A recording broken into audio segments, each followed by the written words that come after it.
먼저 우리 창세기 5장 21절 제가 읽겠습니다. 에녹은 65세에 무드셀라를 낳고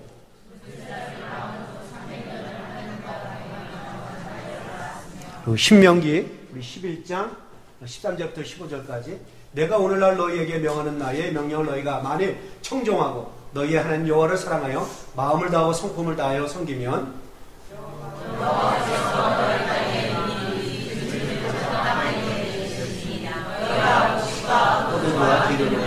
다 같이 시작. 또 육축을 위하여 그래 풀려나게 하시니 너가 먹고 올 것이다. 자, 오늘 말씀은 두 번째로 이어서 어떻게 하면 하나님과 동행할 수 있을까? 하나님과의 동행하는 삶에는 이러한 축복이 주어진다고 합니다. 자, 우리 옆에 분들하고 좀 오늘 다시 한번 인사하시죠. 하나님과 동행하고 계십니까? 한번 인사합시다.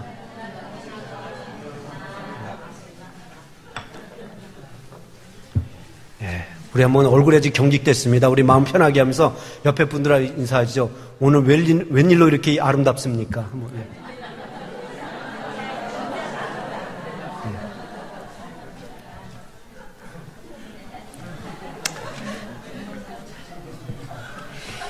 이런 우스갯 이야기가 있습니다. 어떤 한 성도가 창세기를 펼쳐놓고 창세기 3장과 4장에서 나오는 아담과 가인의 이야기를 읽다가 의문점이 생겨서 목사님에게 찾아와 이렇게 물었습니다. 목사님, 아담도 하나님의 말씀을 거역하고 불순종하고 쫓겨났습니다. 그리고 아담의 자식도 그 가인도 하나님의 말씀을 듣지 않고 자기 고집을 부리고 화를 내나가 끝내 하나님의 말씀을 대적하고 하나님을 떠났습니다.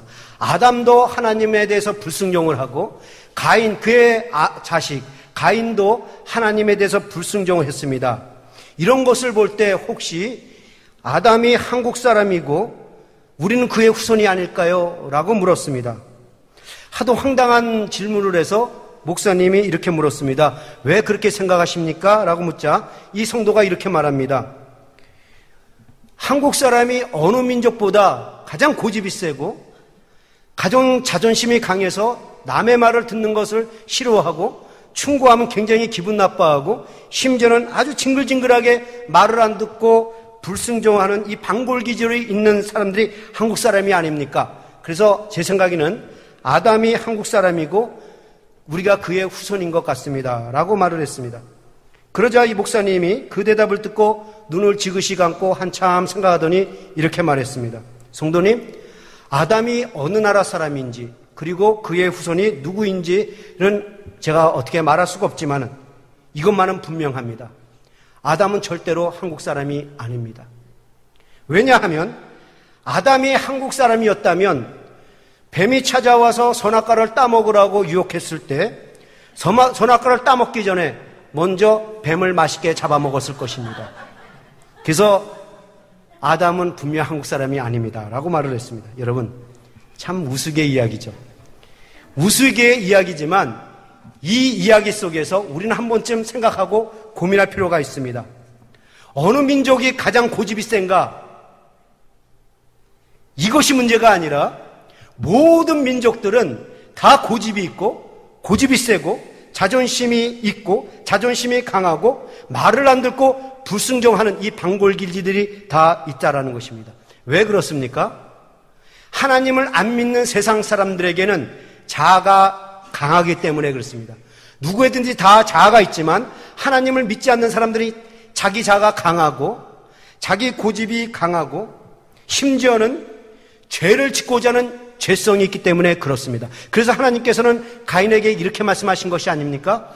너희 문 앞에 죄가 도사리고 있고 그 죄가 너를 지배하려고 한다. 그리고 너는 그 죄를 지을 소원이 있다. 그러니 그 죄를 잘 다스려라. 라고 말씀을 하셨어요. 이처럼 우리는 죄를 짓고자 하는 죄의 속성이 있다라는 것입니다.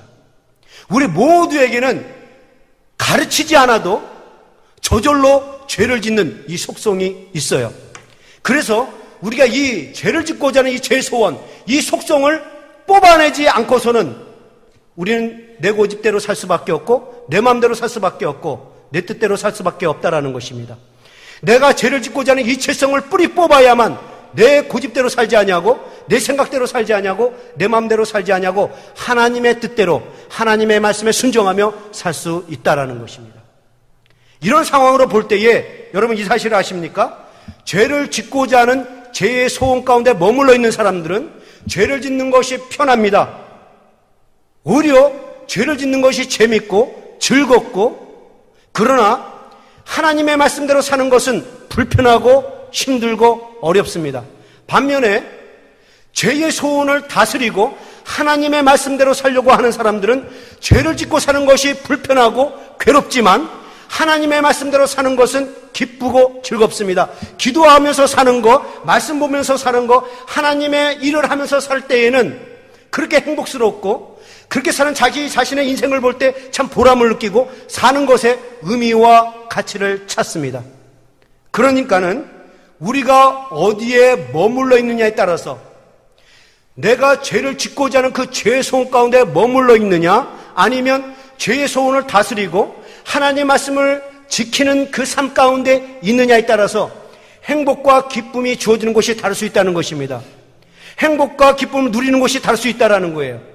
한 좋은 예로 골프에 얽힌 이야기를 들려드리겠습니다. 한 프로골퍼가 미국의 제38대 대통령인 제너럴 포드의 초청으로 함께 골프를 치게 되었습니다. 근데 이 골프 자리는 대통령만 참석하는 것이 아니라 세계적으로 내놓을 만한 아주 페이머스, 아주 유명한 사람들이 참석을 했습니다. 그래서 그 소식을 들은 프로골퍼의 이 친구들은 몹시 부러워했습니다. 자네가 참 부럽네. 그 대단한 자리에 대통령이 직접 전화를 해서 참석하라고 초청을 했으니 자네가 참 부럽네. 얼마나 좋은가. 본인도 그런 유명한 사람들과 함께 골프를 친다는 것이 흥분이 되었습니다. 다음 날 골프 회동을 마치고 집으로 돌아오는 프로골퍼에게 친구들이 찾아가서 맞이하며 이렇게 묻습니다. 자네 지금 심정이 어떤가? 그 대단한 자리에서 함께 골프를 쳤으니 자네의 한번 심정을 한번 듣고 싶네. 그러자 이 골퍼가 이렇게 말합니다. 소감이라니 말도 말게. 난 그때만 생각하면 너무나도 마음이 불편하고 지금도 아주 감정이 더럽네. 무슨 소린가? 우린 자네를 부러워했는데. 그러자 이 프로골퍼가 이렇게 말합니다. 글쎄 말이야, 나와 함께 골프를 친 파트너가 대통령뿐만 아니라 세계 기독교를 대표하는 빌리 그레이엄 목사님도 있었던 거 아니니? 그러자 친구가 묻습니다. 왜? 빌리 그레이엄 목사님이 골프는 안 치고 너 쫓아다니면서 예수 믿으라고 전도해서 골프 칠 맛이 떨어져서 기분이 나빴니? 라고 물었습니다. 그러자 이 프로골퍼가 이렇게 말합니다. 자네도 알다시피 평상시에 달리 골프 치는 데 습관이 어떤가? 골프 치다가 좀 마음에 안 들면 욕설을 퍼붓고 심지어 화가 나면 골프채를 집어던지는데 내 옆에 대통령과 그 빌리 그레이엄 목사가 있으니 욕도 못하겠고 좀 수틀린다고 집어던지지도 못하고 아주 가시방석 같고 불편하고 그러다 보니까 막 경기는 안 풀리고 그래서 더 짜증이 나고 더 신경질이 났네. 오늘 경기는 최악이야. 여러분, 이야기가 무엇을 말하고 있습니까? 경건치 못한 사람들은 경건치 못한 행동을 하는 것이 편하다는 것입니다. 오히려 자연스럽고 재밌고 속이 후련하지만 경건하지 못한 사람들이 경건한 삶을 살려고 하면 몹시 불편하다는 거예요. 기도 생활하는 것이 힘들고 말씀 생활하는 것이 힘들다는 것입니다. 그러나 이 말을 뒤집어서 말하면 경건한 삶을 사는 사람들은 기도 생활하지 않는 것이 몹시 불편하고 경건치 못한 행동을 하는 것이 몹시 괴롭고 말씀 생활하는 것이 몹시 영혼이 답답하고 오히려 말씀 생활하고 기도 생활하고 하나님을 할 때에 즐겁고 기쁘고 자기 삶에서 뭔가 사는 가치를 느끼는 그 느낌을 받으면서 산다라는 것입니다. 저는 왜 이 말씀을 여러분들이 드리고 있는가? 여러분들이 후자의 사람이 되라는 것입니다. 저는 여러분들이 후자의 삶을 살기를 원합니다. 불경건한 사람, 경건치 않은 삶에서 죄를 짓는 삶에서 행복과 기쁨과 의미를 찾는 것이 아니라 정말 경건한 삶 속에서 기쁨과 행복과 의미를 찾는 여러분이 될 수 있기를 축원합니다. 비난하고 정죄하고 저주하는 말을 할 때 속이 후련한 사람이 아니라 못된 말을 할 때 내가 속이 후련한 사람이 아니라 오히려 그 사람에게 선한 말을 해주고 덕을 세워주고 격려해주고 위로해주고 은혜스러운 말을 해주고 축복되는 말을 할 때 기쁨이 오고 소망이 오는, 그리고 행복이 오는 사람이 되기를 원합니다. 여러분들이 기도 생활을 안 할 때는 몹시 못 견뎌하고, 말씀 생활을 하냐면 몹시 마음이 아파서 기도할 수밖에 없고, 말씀 생활할 수밖에 없고, 말씀 생활할 때는 너무나도 즐겁고 기쁨이 생겨나고 행복해지고, 그리고 정말 마음에서 삶의 의미와 가치를 느끼는 그런 성도가 될 수 있기를 주님의 이름으로 축원합니다. 이것이 제가 오늘 여러분들에게 전하고자 하는 메시지의 핵심입니다. 저는 지난주에 어떻게 하면 하나님과 동행하는 삶을 살 수 있을까? 하나님과 동행하기 위한 그 첫 번째 비결로 하나님의 뜻을 따르라고 말씀을 드렸습니다. 그러니까 하나님의 뜻을 따라서 사는 것이 하나님과 동행하는 삶이란 말이죠. 자, 오늘 두 번째로 우리가 어떻게 하면 우리의 삶을 동행하는 삶으로 만들어 놓을 수가 있을까? 우리가 어떻게 살아야 하나님과 동행할 수가 있을까? 그 두 번째 비결은 하나님의 뜻에 순종하며 사는 것입니다. 하나님의 뜻에 순종하며 말씀대로 살 때에 비로소 성경은 하나님과 동행하는 삶이라고 말합니다. 여러분, 저는 지난주에 이런 말씀을 드렸어요. 동행이란 뭐냐? 동행이란 함께 같은 길에 서서 같은 길을 향해서 같은 목적을 바라보고 같은 목적을 이루기 위해서 나란히 나가는 것이, 이것이 동행이라고 말씀을 드렸습니다.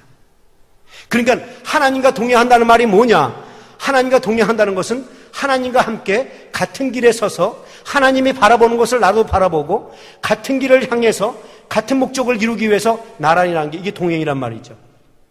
그럼 여러분들, 함께 같은 길에 서서 같은 길을 바라보며 같은 일을 이루기 위해서 나아가려면 여기서 우선적으로 선언된 것이 뭡니까? 서로의 뜻이 같아야 된다고 말씀을 드렸죠. 그래서 저는 지난주에 동행을 하려면 서로의 뜻이 같아야 된다, 서로의 뜻이 맞아야 된다고 말씀을 드렸습니다. 자, 그러면 서로의 뜻이 같으려면, 서로의 뜻이 맞으려면 어떻게 해야 합니까? 상대방과 서로의 뜻을 조율해야죠. 맞춰야 합니다.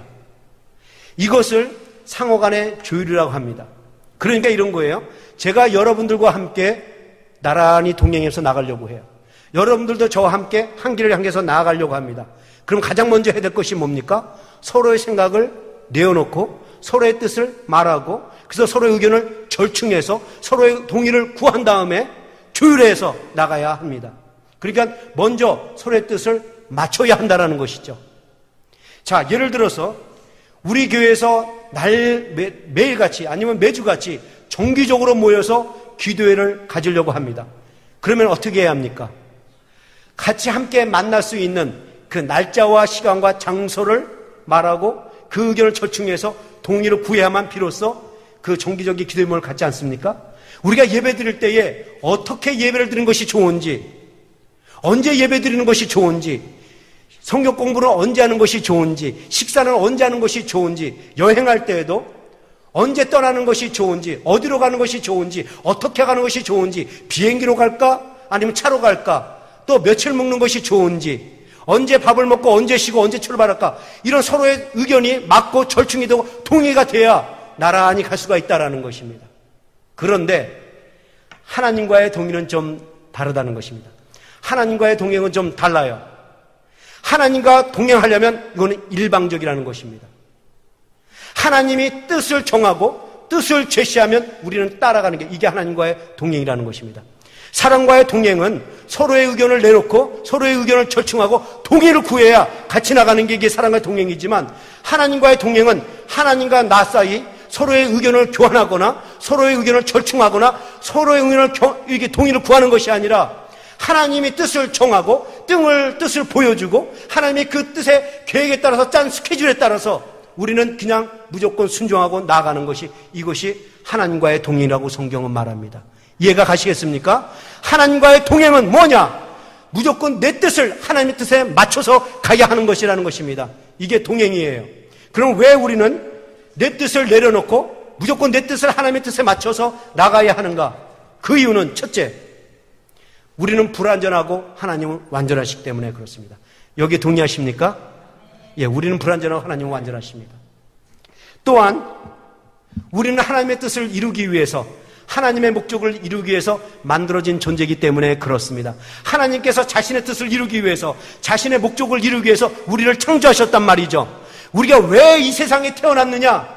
우리가 이 세상에서 사는 목적이 뭐냐? 우리가 이 세상에 보내진 이유가 뭐냐? 하나님의 뜻을 이루기 위해서. 그래서 우리는 내 뜻을 이루기 위해서 사는 것이 아니라 하나님의 뜻을 이루기 위해서 사는 거기 때문에 우리는 당연히 하나님의 뜻에 맞춰야 한다는 것입니다. 또 왜 우리는 하나님의 뜻에 맞춰서 살아야 하느냐? 하나님은 불가능도 가능케 하시는 하나님이시며 능치 못할 일이 전혀 없으신 하나님이시며 모든 일을 다 이루시는 하나님이시기 때문에 그렇습니다. 하나님은 우리의 모든 사실을 알고 계시고 모든 것을 다 아시고 미래까지도 아시는 전지전능하신 하나님이시기 때문에 그렇습니다. 그분의 진리는 10년이 지나도 100년이 지나도 1000년이 지나도 수천 년, 수만 년이 지나도 영원히 변하지 않는 절대 진리의 하나님이시기 때문에 그렇습니다.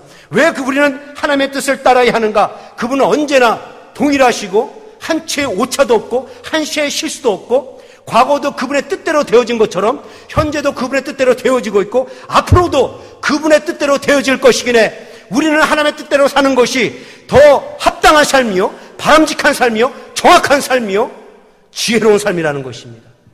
믿습니까? 그러기에 우리는 내 뜻대로 사는 것이 아니라 하나님의 뜻대로 살아야 합니다. 내 뜻이 어떻든 간에, 내 상황이 어떻든 간에, 내 환경이 어떻든 간에 하나님이 뜻을 정하시고 보여주셨으면 우리는 무조건 그 뜻에 맞춰서 사는 것, 이것이 하나님과 동행이란 말이죠. 이것을 우리는 한마디로 말해서 하나님의 뜻에 순종한다는 것입니다. 하나님의 뜻에 순종할 때 비로소 하나님과의 동행이 이루어진다라고 성경은 말하고 있습니다.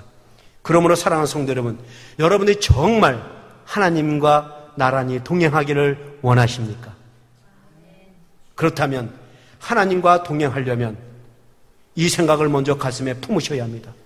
내 뜻을 하나님께 알리는 것이 아니라 하나님이 정하신 뜻, 하나님이 보여주신 뜻, 하나님이 그 짠 스케줄에 따라서 하나님이 제시한 방법으로 하나님이 이끄시는 그 길을 따라서 가는 것이 동행이다. 이 생각을 마음에 품어야 우리는 하나님과 동행할 수 있습니다. 여러분들 하나님과 동행하시면, 먼저 동행하시길 원하신다면 하나님의 뜻에 순종하십시오. 그러면 여러분 하나님과 동행이 이루어집니다. 사람과의 동행은 이렇게 못하죠.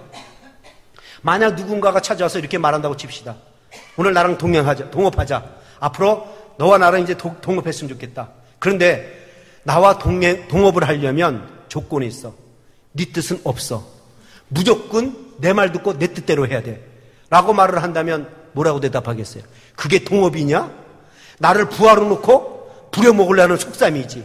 이 못된 놈, 이기적인 놈, 자기밖에 모르는 놈, 나를 이용하려고 하는 이 간사한 놈, 이렇게 막 기분 나빠하지 않겠습니까? 그런데 하나님과의 동행은 그렇게 일방적이라는 거죠. 하나님이 목표를 세우시고 이 목적을 이루라 뜻을 보여주시고 그 뜻대로 이끄시기 위해서 하나님이 스케줄을 짜시고 이끄시면 우리는 따라갈 수밖에 없다는 것입니다. 하나님이 친히 주장하시고 주관하시고 인도할 터이니 너희는 따라오라는 것입니다. 이게 하나님과 동행이에요. 그래서 여러분들이 하나님과 동행하려면 먼저 내 뜻을 내려놓고 하나님의 뜻을 생각하고 하나님의 뜻에 맞춰야 한다는 것입니다. 여러분, 에녹을 보십시오. 에녹이 어떻게 해서 300년 동안 하나님과 동행을 했습니까? 에녹이 무드셀라를 낳기 전 65세 전까지는 그냥 삶을 살다가 무드셀라를 낳고 나서부터는 300년 동안 하나님과 동행했다고 성경은 말합니다. 그 이유가 뭐라고 말합니까? 에녹은 자기 아들 무드셀라가 죽으면 하나님의 심판이 온다라는 이 하나님의 뜻을 알았다는 것입니다. 하나님의 심판을 알고 하나님의 심판이 반드시 있다는 그 뜻을 인정을 하고 거기에 순복을 했기 때문에 에녹은 하나님과 300년 동안 동행할 수 있었다는 것입니다. 무슨 말이냐 하면 하나님이 심판하실 것도 친히 정하시고 그 심판하실 계획도 친히 스케줄을 짜시고 어떻게 심판하실 것인지 심판하실 방법도 하나님이 직접 그 방법을 세우시고 그리고 하나님의 친히 그 심판을 주장하신다는 것을 에녹은 무조건 인정하고 순복했기 때문에 그는 300년 동안 하나님의 뜻은 여기에 심판이 있을 것이다 믿고 따라 나중에 300년 동안을 하나님과 동행할 수 있었다는 것입니다. 그러니까 무슨 말이냐? 하나님이 에녹의 뜻을 따른 것이 아니라 하나님의 에녹의 스케줄을 따른 것이 아니라 에녹이 하나님의 뜻을 따랐고 에녹이 하나님의 스케줄을 따랐다라는 것입니다. 이게 동행이라는 거예요. 하나님과의 동행은 여러분의 주장이 아닙니다. 여러분의 생각으로 다 지어지는 것이 아니에요. 하나님의 뜻에 따르는 것, 이것이 동행입니다. 여러분, 이 삶을 아주 잘 보여주신 분이 있죠. 누굽니까? 예수 그리스도이십니다. 예수님은 그분의 기도를 통해서 자신이 이 세상에서 어떻게 동행하는 삶을 살았는지를 잘 보여줍니다. 우리 여러분 한번 같이 예수님의 기도를 한번 보실까요? 마태복음 26장 39절 다 같이 읽죠. 시작.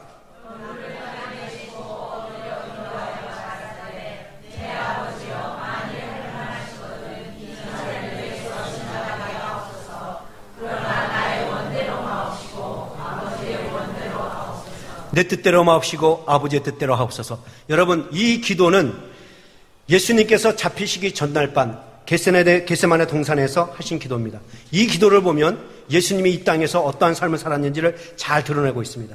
예수님도 우리와 똑같이 연약한 몸을 지니고 있기 때문에 자신의 뜻을 밝히셨어요. 하나님, 할 수만 있다면 내게서 이 고난의 잔을 좀 거둬가 주시면 안 되겠습니까?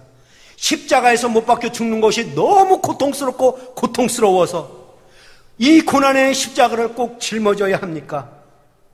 안 짊어지면 안 되겠습니까? 자신의 뜻을 밝히기는 했어요. 그러나 주님은 결론적으로 자신의 뜻을 우긴 것이 아니라 하나님의 뜻을 꺾으려고 한 것이 아니라 하나님의 마음을 인정을 했다는 것입니다. 아버지여, 내 뜻대로 마옵시고 내 아버지의 뜻대로 하옵소서. 여러분 한번 이 삶을 한번 생각해 보세요. 지금 십자가에 달리기 전에 가시면류관을 쓰고 얼굴에 침을 받고 그리고 채찍으로 온몸이 다 찢겨지고 그리고 여러분들 그 십자가에서 우리가 똑같이 인간의 몸인데 그 손에 대목 같은 못을 받고 발에도 대목 같은 못을 박았다고 생각하십시오. 그리고 그 십자가를 익혀 세웠을 때 그 육중한 몸이 그 못에 지탱돼서 일어설 때 찢겨지는 그 몸을 한번 생각해 보십시오. 예수님은 그거 생각할 때 너무 감당할 수가 없는 거예요. 너무 고통스러운 거예요. 너무 힘들고 아프지만은 그러나 예수님은 뭐라고 대답했습니까? 그의 뜻에 순종했다는 것입니다. 그러니까 예수님은 지금 어떠한 삶을 살았다라는 것인가? 예수님은 이 땅에서 어떠한 삶을 살았는가? 자기 뜻대로 살지 아니하고 아버지의 뜻대로, 아버지가 계획하신 대로, 아버지가 결정하신 대로 따라서 살았다라는 것입니다. 이게 순종이라는 거예요. 여러분, 예수님은 정말 하나님과 동행하는 삶을 보여주셨습니다. 자기의 뜻대로 살고 싶은 마음도 있었지만 자신의 뜻을 꺾고 하나님의 뜻에 맞춰서 나란히 나가는 것, 이게 동행이란 말이죠. 하나님이 정하신 뜻, 하나님은 인류를 구원하는 것이 하나님이 보여주신 뜻이라면 나는 거기에 기꺼이 따르겠습니다. 이것이 예수님의 마음이요. 이런 마음이 있을 때 순종이 가능하다는 것입니다. 그런데 우리는 어떻습니까? 오늘날 많은 성도들의 문제가 뭡니까? 예수님과 정반대의 마음을 갖는다는 것입니다. 아버지의 뜻대로 마옵시고 내 뜻대로 하옵소서. 여러분, 예수님의 마음을 한번 잘 보세요. 예수님 마음이 어떤 마음인지 아세요? 예수님, 하나님, 제 마음이 이런 마음입니다. 그러나 저는 아버지의 뜻대로 살려고 합니다. 이게 예수님의 마음이란 말이죠.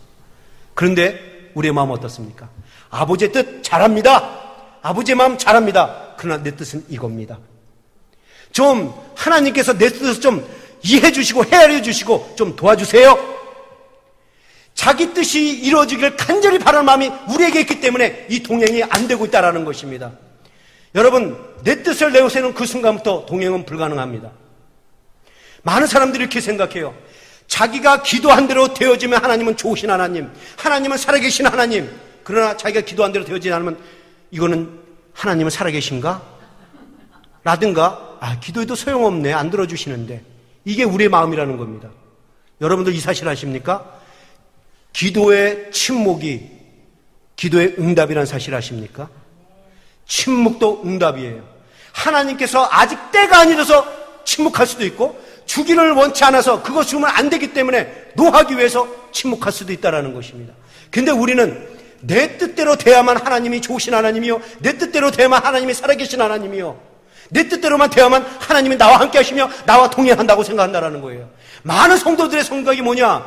내 뜻대로 되어야 하나님과 동행한다고 생각하고 있다는 것입니다. 여러분들, 하나님과 동행을 하려면 여러분들이 하나님 뜻에 맞춰야 합니다. 사실 여러분, 하나님의 뜻대로 사는 것이 하나님과 동행하는 삶이다. 이거 몰라서 우리가 하나님과 동행 못하는 겁니까? 내 뜻을 꺾고 하나님의 뜻에 따라서 살아야 되는 것이 하나님과 동행하는 삶이다. 우리 잘 알아요. 그런데 왜 안 되고 있습니까? 제가 아까 서론에도 말씀드렸지만 우리에게는 뭐가 있어요? 죄성이 있기 때문에 그렇습니다. 내 중심이 더 강하고 내 자아가 더 강하고 내 생각이 더 강하고 내 욕심이 더 강하고 내가 영적에 속한 자가 아니라 육에 속했기 때문에 하나님의 뜻대로 살려고 않고 내 뜻대로 살려고 한다는 것입니다. 근데 더 중요한 게 있어요. 두 번째. 왜 우리는 하나님의 뜻대로 살지 않고 내 뜻대로 하려고 하느냐? 내가 믿는 하나님의 살아계신 하나님의 마음에 내 마음속에 부족하기 때문에 그렇습니다. 내가 믿는 하나님이 전능하신 하나님이다. 이 신뢰가 내 마음속에서 부족하게 있기 때문에 그렇다는 것입니다. 여러분들이 믿는 하나님이 영원부터 영원까지 살아계신 하나님이시며 내가 믿는 하나님은 전능하신 하나님이다. 이 마음이 여러분들에게 있으면 여러분 뜻대로 살지 않습니다. 하나님의 뜻대로 살려고 할 것입니다. 하나님은 지금도 살아계셔서 지금도 하나님의 뜻대로 온 우주로 이끌어 가시며 하나님은 지금도 살아계셔서 내 인생도 이끌어 가신다는 이 전능하신 하나님, 이 현존하신 하나님을 여러분이 믿는다라면 여러분들은 여러분의 뜻대로 살지 않습니다. 여러분, 하나님의 뜻에 순종하고 하나님의 뜻을 따른다는 것은 하나님에 대한 절대적인 신뢰, 하나님에 대한 절대적인 믿음이 없으면 불가능합니다. 중요합니다. 다시 한번 말씀을 드립니다.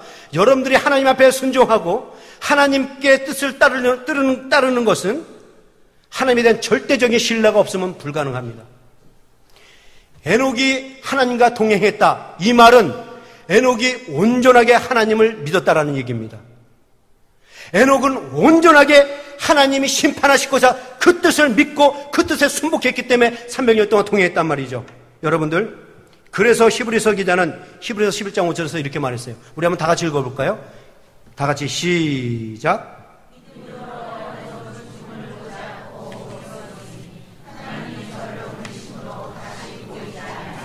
여러분, 여기서 에녹, 이 히브리 기자가 중요하게 다루면서 강조하는 단어가 있습니다. 그게 뭡니까?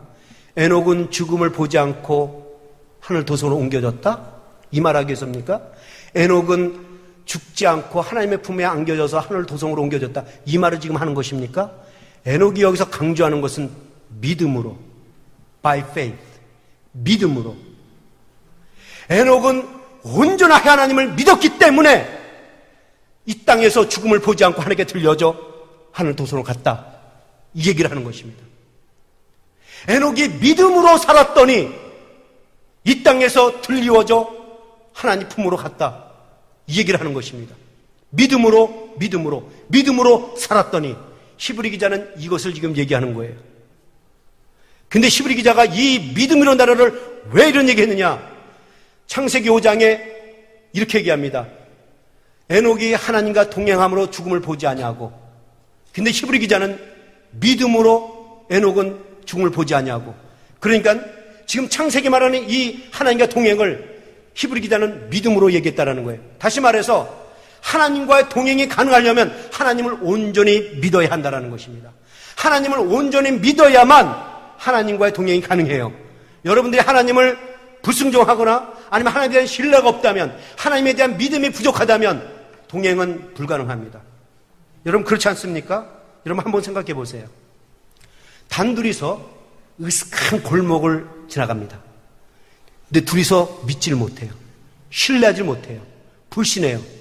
그럼 여러분, 그 으슥한 골목 걸어갈 수 있습니까? 못 가요. 이 친구가 날 갑자기 꼬져가면 어떡할까? 특히 남자 여자 같이 가면 갑자기 이 남자 날 덮치면 어떡할까? 뭐 이런 생각 때문에 같이 못 가요. 여러분들 거의 다 뭐 한국에서 사신 분들인데 골목길 딱 하면 생각나죠? 밤길에 골목길을 갈 때 제일 무서운 게 뭐예요? 사람 만날 때.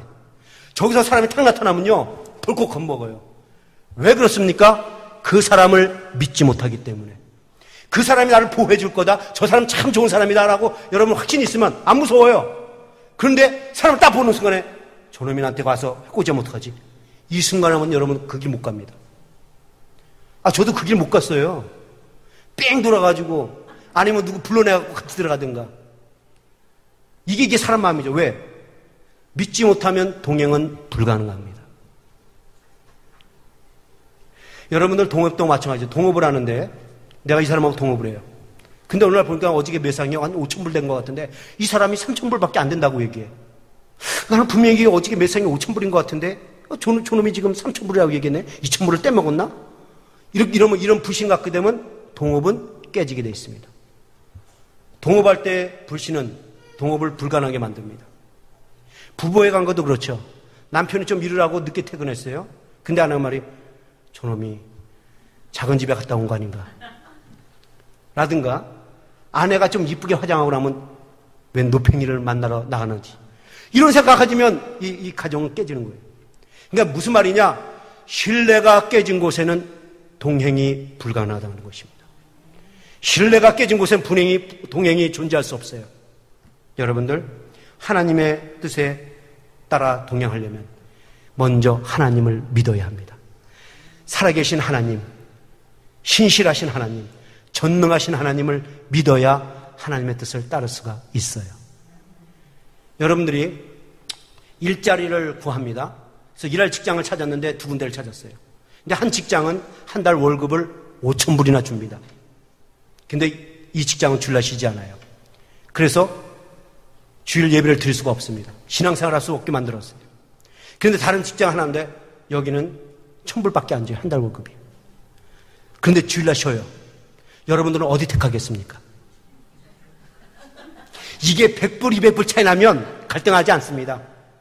주저없이, 미련 없이 주일날 쉬는 곳을 택해서 신앙생활을 합니다. 100불, 200불 차이 날 때는. 그런데 이게 100불, 200불이 아니라 3,000불, 4,000불, 5,000불 차이 나면 우린 갈등하지 않습니다. 예배드리지 못하는 한이 있어도 갈등 없이 돈 많이 주는 데를 택합니다. 하나님이 원하시는 쪽은 신앙생활 잘하는 쪽이지만 하나님 뜻은 잘지만 나는 내 뜻대로 살겠습니다. 이게 우리의 마음이라는 것입니다. 그게 무슨 말입니까? 우리 인간은 어떠한 인간이라는 것입니까? 우리가 하나님의 뜻을 잘 알아도 하나님의 뜻을 따르는 것이 손해가 되고 하나님의 뜻을 따르는 것이 불이익을 당할 것이라고 생각이 되면 하나님의 뜻을 꺾고 내 뜻대로 산다라는 것입니다. 왜 이런 현상이 일어날까요? 하나님이 살아계심과 하나님의 진실하심과 하나님의 신실하심과 하나님의 전능하심을 믿는 그 신뢰가 부족하기 때문에 그렇다는 것입니다. 만약에 여러분들이 하나님이 따르면 더 좋은 것이 주어진다는 확신이 떠봐요. 어딜 가겠어요? 그까지 5,000불 버릴 수 있습니다. 여러분, 그러니까 여러분들 이것을 믿으십시오. 하나님은 내게 가장 좋은 것을 주신 분이십니다. 믿습니까? 하나님 참 좋으신 분이에요. 가장 좋은 것을 주십니다. 이것을 믿으시기를 축원합니다. 당장은 손해보는 것 같지만 하나님과 함께 가면은 결국 그 길은 복된 길입니다. 당장은 억울함을 당하는 것 같지만 하나님께 갈 때 거기는 영광이 주어집니다. 여러분, 우리 하나님 어떤 하나님인지 아십니까? 능치 못할 일 없으신 하나님이셔요. 불가능도 가능케 하시는 하나님이십니다. 복의 근원이 되시는 하나님이십니다. 그 하나님이 우리에게 뭐라고 얘기하시는지 아십니까? 먼저 그의 나라와 그의 의를 구하라. 그리하면 내가 이방인들에게 있어야 모든 것을 다 채워주리라. 하나님은 말씀하셨습니다. 믿을 수 있기를 축원합니다. 내 것을 먼저 떼어넣어서 베풀고 나눠주면 하나님은 누르고 흐르고 넘치도록 채워주시는 하나님이라고 말씀하셨습니다. 그러니까 순종하며 따를 때에, 하나님의 뜻을 따를 때에 억울함을 당할 것 같지만, 희생을 당할 것 같지만, 손해보는 것 같지만 더 좋은 것들이 주어진다라는 것입니다. 믿을 수 있기를 축원합니다. 이것이 바로 오늘 본문에 우리가 읽던 말씀이요. 우리 한번 성경 말씀 읽어볼까요? 창세기 26장 3절 5절. 죄송합니다. 창세기 26장 3절 5절. 누가 한번 찾으신 분? 우리 같이 읽을까요? 시작.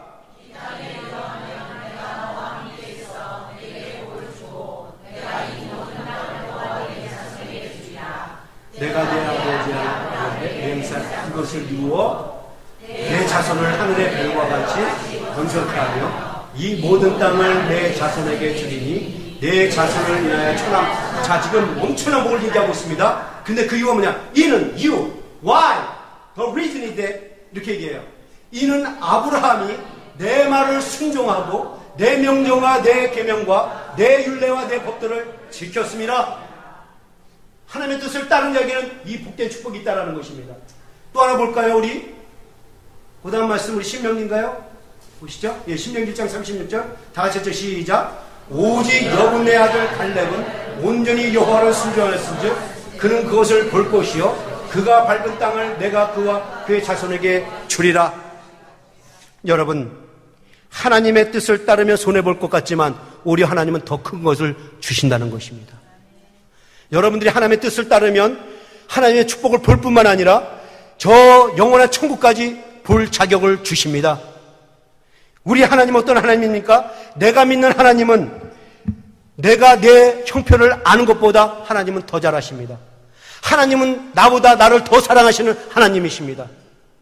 하나님은 나보다 나를 더 잘하실 뿐만 아니라 하나님은 나보다 나를 더 사랑하시기 때문에 내 필요를 채워주신 하나님이십니다.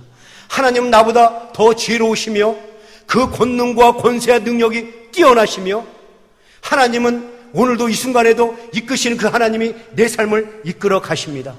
그 하나님이시기 때문에 그런 능력의 하나님이 나를 인도하신다면 내가 스스로 알아서 내 길을 찾는 것보다 하나님이 인도하시는 그 길을 따라가는 것이 더 정확한 삶이요, 더 복된 삶이요, 더 지혜로운 삶이요, 더 행복을 누릴 수 있는 삶입니다.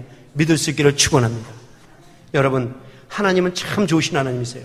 우리가 믿는 하나님은 우리에게 가장 좋은 것을 주십니다. 복음성가에도 이런 찬양이 있죠. 좋으신 하나님, 좋으신 하나님, 참 좋으신 하나님. God is so good. 여러분들은 이거를 입술로만 부르십니까? 아니면 마음으로 부르고 계십니까? 나의 하나님은 참 좋으신 하나님이십니다. 내게 늘 좋은 것을 채워주신 하나님이십니다. 아버지 하나님은 내게 참 형편을 아셔서 늘 아름다운 것들로 복된 것들로 채워주신 하나님이십니다. 이 하나님을 믿으십니까? 그래서 예수님은 마태복음 7장에서 이렇게 얘기했어요. 구하라 그리하면 너에게 주실 것이요 찾으라 그러면 찾을 것이요 문을 두드리라 그러면 너에게 열릴 것이니 구하는 이마다 얻을 것이요 찾는 이가 찾을 것이요 두드리는 이에게 열릴 것이라. 너희 중에 누가 아들이 떡을 달라는데 돌을 두며 생선을 달라는데 뱀을 줄 자가 어디 있느냐? 악한 자라도 자기 자식에게 좋은 것을 줄 줄 알거든 하물며 하늘에 계신 너희 아버지가 구하는 것을 더 좋은 것을 주지 않겠느냐? 이게 하나님의 말씀이십니다. 믿을 수 있기를 축원합니다. 하나님은 우리에게 가장 좋은 것을 주신 분이세요. 우리가 믿는 하나님은 어떤 하나님이신가? 날마다 우리를 돌보시며 보살펴 주시며 보호해 주시며 인도해 주시며 이끌어 주시기에 신실하신 하나님이십니다. 우리에게 베풀어 주신 은혜가 너무나도 선하고 아름답습니다. 나의 인생을 이끌어 주시는 하나님의 섭리가 정확하십니다. 그러기에 여러분들 하나님을 믿고 신뢰하고 하나님의 뜻을 따르십시오. 하나님의 뜻을 따르는 것은 손해보는 것이 아닙니다. 영광이 주어지는 길입니다. 하나님의 뜻을 따르는 것은 억울함을 당하는 것이 아닙니다. 하나님을 보는 축복이 주어집니다. 사랑하는 성도 여러분, 이 에녹을 보십시오. 에녹은 300년 동안 하나님을 따르면 죽음을 보지 않고 들려진다, 이 사실을 몰랐어요. 에녹을 하나님과 300년 동안 동행하면 죽음을 보지 않고 들려져 저 하늘 도성으로 옮겨진다, 이 사실을 몰랐습니다. 단지 하나님의 뜻을 듣고 의지하고 따랐습니다. 그랬더니 그냥 들려져 하나님께로 가는 이 영광의 축복을 선물로 받았다는 것입니다. 그러니 여러분들, 여러분이 믿는 하나님을 살아계신 하나님임을 믿으시기를 축원합니다. 여러분들이 믿는 하나님, 전능하신 하나님이심을 믿으기를 축원합니다. 저는 지금 여러분들에게 무덤에 갇혀있는 죽은 하나님을 여러분의 인생에 옆에 끼고 동행하라고 지금 말씀드리고 있는 것이 아니에요. 하나님은 영원부터 영원까지 계신 분이십니다.